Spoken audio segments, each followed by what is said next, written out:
Ricketts, Mrs. Ricketts, okay? Ma'am, and of course, a good friend, Tito Bong de Guzman from Uncle Ted. Of course, happy birthday. Sa lahat ng mga ka-birthday ko, itong kantang to'y para sa atin. Again, the Maestro and Mr. Basil Valdez.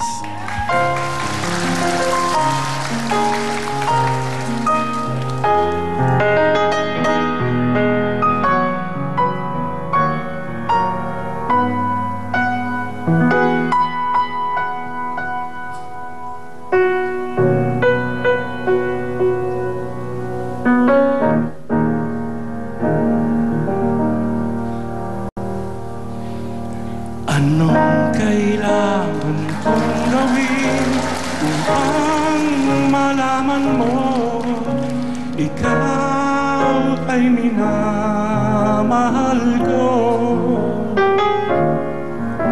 Kailangan ko'y katulad mo sa buhay kong ito, nag-iisa lang sa mundo.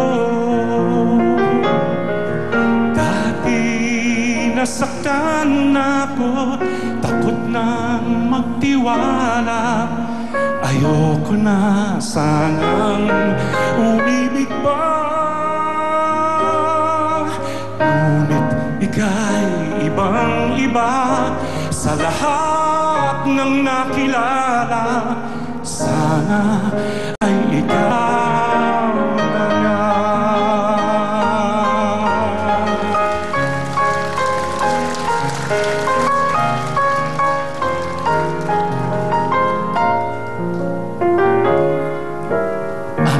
Kailangan kong gawin upang matigil na ang kabaliwan kong ito? Sumba ko sa sarili, hindi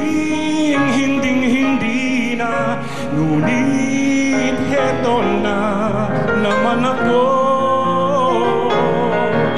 Hindi na papipigil pa at di na paaawat, sinisigaw na ang pangalan mo. Ikaw talaga'y ibang-iba sa lahat ng nakilala. Sana ay ikaw na nga.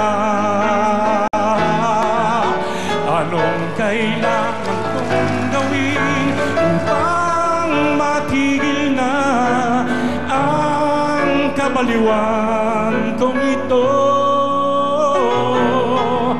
Sumba ko sa sarili, hindi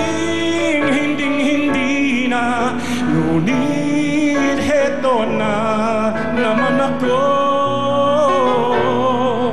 Hindi na papipigil pa at di na paaawat, sinisigaw na ang pangalan mo.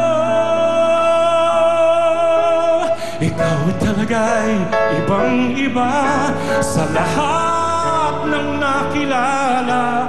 Sana ay ikaw na nga. Sana ay ikaw na nga.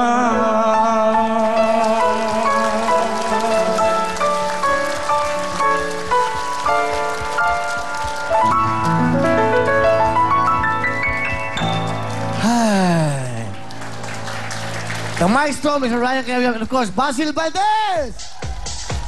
Thank you very much, sir. Thank you so much. Thank you so much. Thank you. Wow. Ano naman yun? Siyempre sa ating mga special guest, Ayan. Mr. Ryan Carrion, Mr. Basil Valdez. Ayan. Thank you.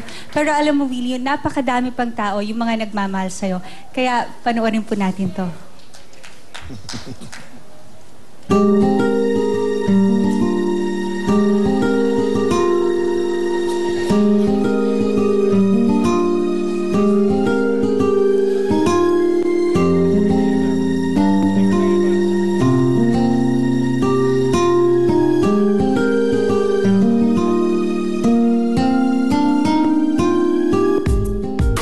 Alam ko yung mga text sa akin ni Tito Willie, yung mga bilin niya sa akin para sa show, alam kong galing talaga sa puso niya and very, very sincere.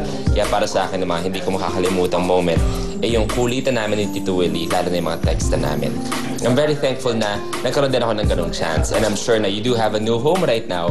Marami ka ng mga bagong kapatid at siguradong marami ka na mapapasaya at matutulungan. Kaya Tito Wills, sinabi mo nga sa akin sa text, anytime na kailangan kita, nandiyan ka para sa akin. And I will return the favor. Happy birthday. Anytime na kailangan mo ako, nandito rin ako para sa'yo.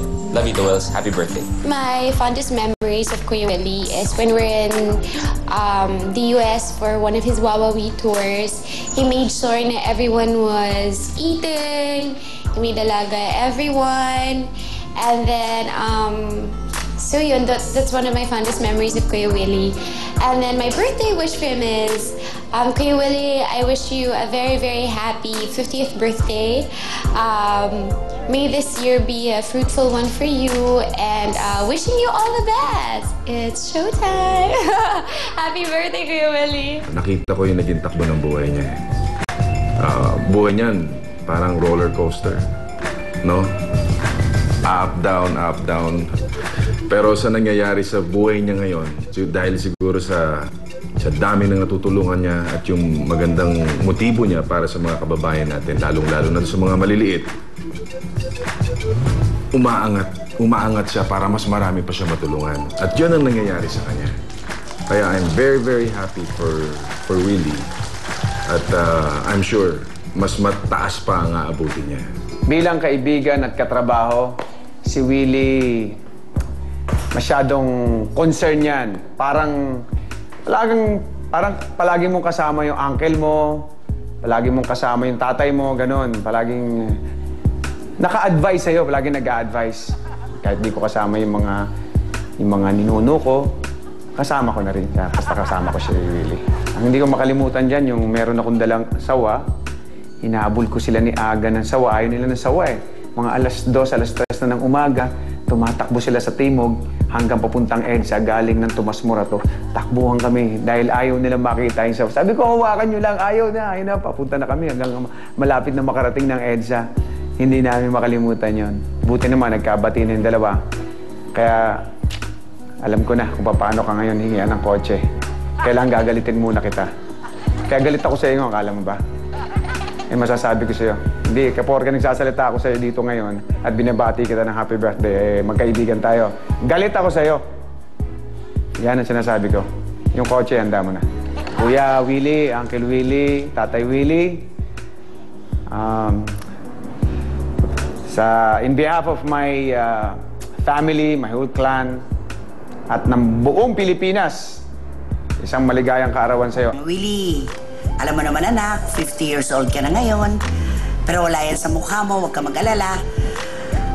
Ang dasal ko lang, sana magpatuloy ang lahat ng biyayang dumarating sa buhay mo ngayon. Biyaya na butas din naman ang palad mo, kaya umaagos din papunta sa ating mga kababayan na mas nangangailangan. Maraming salamat sa busilak na puso mo. Maraming salamat sa pagiging ikaw. Dahil hindi nila alam kung sino ang tunay na Willie Revillame, pero sa pamamagitan ng paglilingkod, pagbibigay mo ng tulong sa ating mga kababayan, kahit paano nakalalapit sila sa kung sino ka. Happy birthday sa'yo! Willie, Golden boy ka na, 50 ka na. At sana, kung ano man yung sa tingin mo hindi tama, iwaglit na yon at kung ano yung direksyon na tinatako mo yon, ipagpatuloy mo yan. For Willie, I hope that with all the hype and hoopla and success and noise, I hope he also finds good health, peace, quiet, and affection. Isa ka sa mga pinaka-spoiled na anak ng nasa itaas. Ilan dapa mo na, lagi ka nakakabangon. Pero remember, kailangan may lesson din tayo sa life. Major mistake, wala yon. Dapat major solution lagi ang nasa isip mo. Happy birthday, Bibi. At least ngayon, alam ko, happy ka. Gusto mo, regalo ko sa'yo si Shalani? Hi, Papa. Happy 50th birthday. Alam ko, nagtatampo ka sa akin kasi syempre wala ako dyan ngayong birthday mo. But I want you to know that I'm okay here in London. And I'm doing my very best para maging proud ka sa akin. Because I'm very, very proud of you. Happy birthday, Vince! I love you! Ano bang pwede ibigay sa isang taong meron na ng lahat? I guess siguro panalangin na lang ang pwede kong maibigay sa'yo. Panalangin ko na sana lagi kang bigyan ng Panginoon ng